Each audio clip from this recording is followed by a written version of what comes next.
Okay, what we'll do is we'll just do a sound level. Could you give me your name, your age, your rank and your serial number? Just say something. Come on, you've got to say something. Oh, Jean Muriel Jones, formerly boarding, Keep talking a bit longer. leading Bren. Okay, here's the, got to have some special music to start the programme.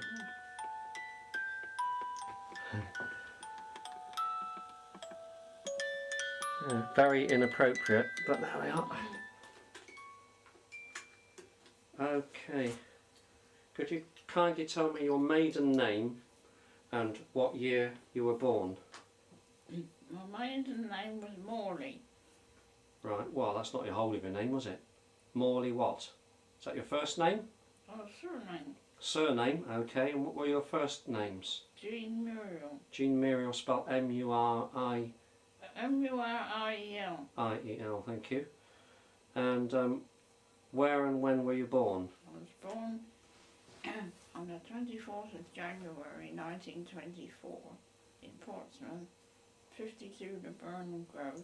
Were you born at home or in the Yes, hospital? at home. Oh, I didn't know that. I assumed you were born in a hospital. Okay, and do you know approximately how old you were when you were baptised at St Mark's Church? No idea, but it was probably only about 2 or 3 months. Right, okay, yeah.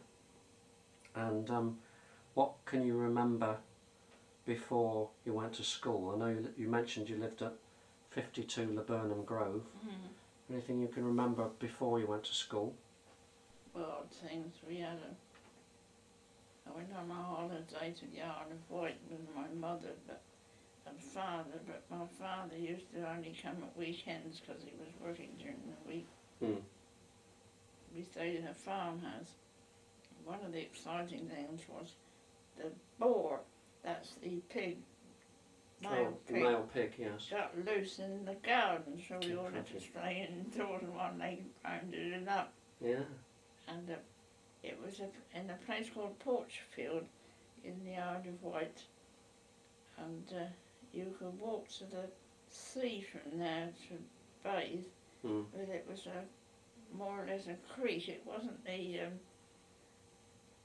main beach or anything, but it was nice, handy and that. Right, Porchfield. P-O-R-C-H field. I see, I'll have to look that up one day on the map. Okay. And anything else you can remember before you went to your infant school? I could remember being pushed around in a pushchair by a friend of my mother's who used to help from the church. She used to come and take me for walks and things like that. Right, I see. Very good, okay. Can you, so at what year did you commence school? You were born, what, 1920? 24. 24, so 1928, was yes. it? Mm. In about the September 1928, so I wasn't 5 until the following January. I went in September when the school started. Right. Yeah. And what was the name of the school? Lyndhurst Road School. What school, sorry? Lyndhurst Road. Lyndhurst Road, sorry, that's my bad hearing. Lyndhurst Road. And I think you've told me that it wasn't the closest school to where you lived. Why was that? Because my parents thought it was a better school with better children then. Yeah, yeah, I see. Okay, and did you have really nice school dinners at school? No, we didn't have dinners at all. Oh, what, you had to go all day long without eating anything? No, I had to go home to my dinner. Ah, I see. Yeah, okay, so you walked all the way home and you had to walk home on your own? Yeah, mostly. I don't know how long my mother took me, but it wasn't very long. I see, yeah, yeah. Well, in those days it was much more accepted, wasn't it, for children to go to and from school on their own? I was only 4 years old, don't forget. Yeah, yeah, I know. And you were the oldest child, so there was no I other... didn't have a brother then. No, well, when you had a brother he was younger, so there was no older sibling to take you No. to school and back or No. anything? What lessons can you remember at infant school, if any? Writing, Right. Yeah, learning to read and write. read and write. I don't remember anything else much. What about PE? Did you have any kind of PE? No. We played around in the playground, Yes. but the teachers sometimes used to bring a box of balls Mm. so that but I don't remember what we did with them. Mm. Didn't you mention something once that you used to do kind of drill or something? No, that wouldn't have been in the infants. I see, well, that was later on, was it? Mm. Okay. And was it about that time that you went to, was it in secondary school when you went to live in Diggs in Arundel? That was a holiday. Or was that a holiday, was it? Oh, that was a Mm. holiday, right. Just trying to sort out some of the notes here. For about a week, but I can't remember what year it was. No, right. And your father never had a car, did he? No. And he used to go away. He was in the Royal Navy, and although he was sometimes in the Home Fleet, he sometimes was sent a long way away. But he was once, Right. because they had trouble in China, Mm. and he was in the Home Fleet at the time, and he was on HMS Dauntless, which was a cruiser, Right. and they sent him to Shanghai, I think. Shanghai, Yeah, yeah. up the Yangtze. They went quite a long way up the Yangtze. Mm. And they were sort of robber barons, Mm. what they called them. Mm. It was a very similar thing. The same thing happened about 30 or 40 years after that, but I can't remember what ships were involved in that time. But that didn't involve him later. No. No, okay. What was his rank in the Navy? He was an electrical artificer, Right. which was practically a chief. He used to wear a chief's petty officer's uniform, Oh, I but see. I don't think he was actually a chief petty officer, No. but he was a chief electrical artificer. Right, so he's probably in charge of other people. Oh yes, he used to do teaching, he used to do instructing and things like I that. see, yeah. And about some time whilst you were at junior school, your mother had to go into hospital for gallstones. Could you just say a little bit about that? Yeah, I was 8 years old, Right. and my mother used to be getting these pains. Oh, in the meantime, I'd had a brother born to Oh, me. right, yes. Oliver. Oliver was born in 1929, when I was 5 and a bit, Yes. and after that my mother used to get these pains, and the doctor said eventually she had gallstones, Mm. so she had to go into hospital and have them removed, Yeah, yeah. and she had to go before a committee to determine how much she'd have to pay for it. Yes, because it's before the NHS. Yeah, oh yes, more time. Mm. And she was in quite a while. 2 or 3 weeks I used to go and stay with my grandmother. Right. I see. And it stands out in your mind, that particular time. Mm. Well, I was 8 years old then. Yeah, and where did your grandmother live? She lives in Fratton, Fratton, right, yeah. not far from the Fratton Park where Yeah, the where football. the football ground still is, yeah. Mm. And was that the time when your mother started to have helpers who usually came from the Hillsey area? Helpers, domestic Yeah. helpers? I don't know when that started, I can't remember. Was it? There were girls that she used to, they'd just left school, Mm. and she'd go down to the school and ask the headmistress if she could recommend Mm. a nice girl, like, you know. Mm. And so that's probably when you're still at primary Still school. in the junior school. Junior, yeah, yeah. Mm. It didn't go on forever, it just was a period of No, time. Yeah. And I think you told me they got their uniform, their lunch and a little bit of pay. Yeah.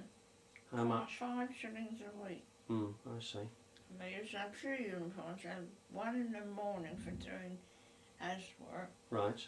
and another one they changed into in the afternoon Mm. to if anybody came to the door, they had these fancy... Smarter ones. Yeah.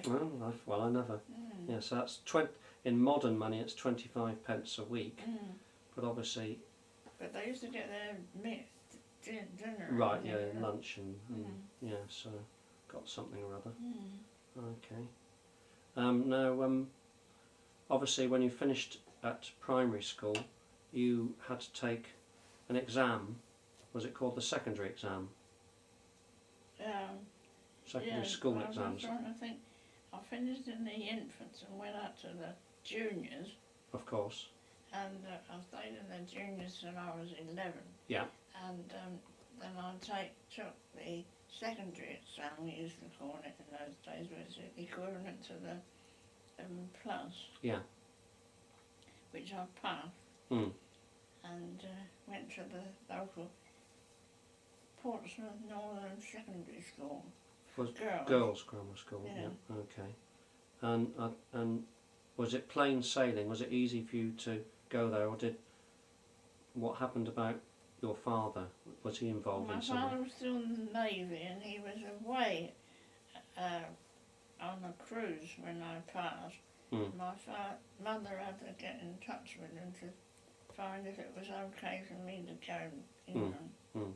Because he had to pay something? Yeah, about £5 a term. Well, that's quite a lot when you compare that to the 5 shillings a week these girls were being paid. It's quite a lot of money then. And you still had to come home even from secondary school for lunch? No dinners. If you lived a long way from the secondary school, you could take a lunch with you and they could warm it up for you. Right. But I didn't live far enough away for that. No, I see. Okay. And so obviously that was a long period of time at school, secondary school. Well, 5 years. Yeah, that's right. And then at the end of that you took a school certificate. Yeah, but no, I was evacuated because the war started. So my school went to Winchester and we were billeted with families and that's where I took the school certificate exam, but it was so chaotic because we only used to go to school in the afternoon. And we had to share the school with the school that it belonged to. Oh, right. And they went in the morning and we went in the afternoon. Yeah, so... And the school certificate was still as hard as if you'd been doing it full time. That's right. Yeah, that's a bit unfortunate, but you did quite well in it anyway. Yeah, I got at least 5 equivalent of O-levels. Yeah. But you had to pass everything in those days. A bit like the International Baccalaureate nowadays and things, yeah. And during that time that you were at secondary school, you started going on holidays with the guides, is that right, camping? Yeah, when I was 11 I joined I've been in the Brownies before that. Yeah. But I joined the guides when I was 11 and I liked it very much. And every summer we used to go away camping and you could go for 1 week or 2 weeks, and I used to go for 2 weeks. And it used to cost 12 and 6pence a week. And that included all your sausages and everything. And you didn't go very far away, I suppose, probably New Forest or something. 20 miles or something. Yeah, yeah, that's typical of those days, wasn't it? How did you travel? Did you go in a furniture van? In a furniture van, all right. Well, I just remember as a child being in the car with Dad and you, following scouts who are in a furniture van. Of course, nowadays health and safety probably. No, they wouldn't allow it. No, you'd all have to be sat down, strapped in, and everything. Just going back to Winchester, I don't suppose you can remember where in Winchester you were billeted, the name of the street or anything like that? I think it was called Greenfield Road. That's the nearest I can remember. Yeah, well, that's not bad memory, is it? And it wasn't far from the prison, because there was a big prison in Winchester. I see, it's not bad for remembering 48 years ago. Okay. Now, when you finished at secondary school, I believe your dad rather pushed you into doing 2 or 3 different nursing things. Can you tell us about that, please? Well, I'd said I'd like to be a nurse, but it's one of these things that you say when you're a little girl. But he'd taken it literally. So he sent me to Weston Supermare in a place attached to the Bristol Children's Hospital. And they used to send convalescent children there. But I didn't like it. I was very, very homesick. So I went back home. Then he got me in a job in Portsmouth Pioneer Hospital. I didn't like that either. So I gave up these jobs. You were just a couple of weeks at Weston Supermare. Well, I don't remember exactly how long I was there. And a few weeks in the Ioneer, Have a sip of water. So. Don't forget, I was only about 15 or 16. Oh, yeah. No, I'm not criticising you, I'm just curious to know. And you said that after you'd experienced it and didn't like it, your father wouldn't speak to you for a period of time. At least 3 months, I think. It's a bit hard, wasn't it? He was quite a hard man, really. You then did a period of time at an optician's shop. Yes, that's right. In North End. That was I quite enjoyed that. But while I was there, my parents' house was damaged by a bomb. And because all the blitz was on, you know. Yeah, so about 1941. Yeah, so they moved out. They stayed for a couple of weeks with my father's brother who lived in Bursleden. Oh, that's that who they stayed with? Yeah, but then they heard of a flat that was going in Bursleden, so they got in there. And the government could provide transport to take your furniture there. So But you still had to pay rent? Or did the government pay that? No.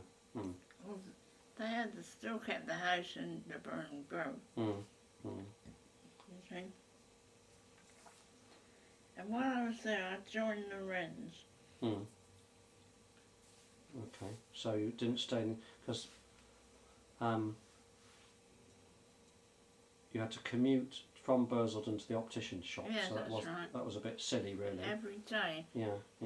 But I only used to go on a workman's ticket, and I used to cost about 9p. Right. But you did live in Bursleden for a little while, and I believe you came in mortal danger at one point when you were in Bursleden. Yeah. What was that then? Well, my mother and I were walking along the main road, and a German plane flew over the edges, firing a machine gun at people. Just indiscriminately? So, yeah, my mother and I, we hid behind a big tree. That went away. But I believe it did kill somebody or other. Okay.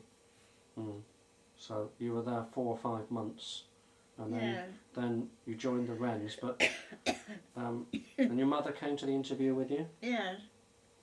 And you had to wait a while? Yes, because I wasn't actually old enough. But as soon as you had to be 17 and a half to belong to the Wrens. So when I was 17 and a half, I got in touch with them. And they pulled me up, as you might say. I see. And you were called a mobile wren, but actually you were mainly kept in one place. Yeah, so I could live at home. But if you were mobile and you lived out of the quarters, they gave you an extra allowance. I see. But you're mainly deployed in Portsmouth. Yeah. And you started off your illustrious military career, not as a general, but as a messenger.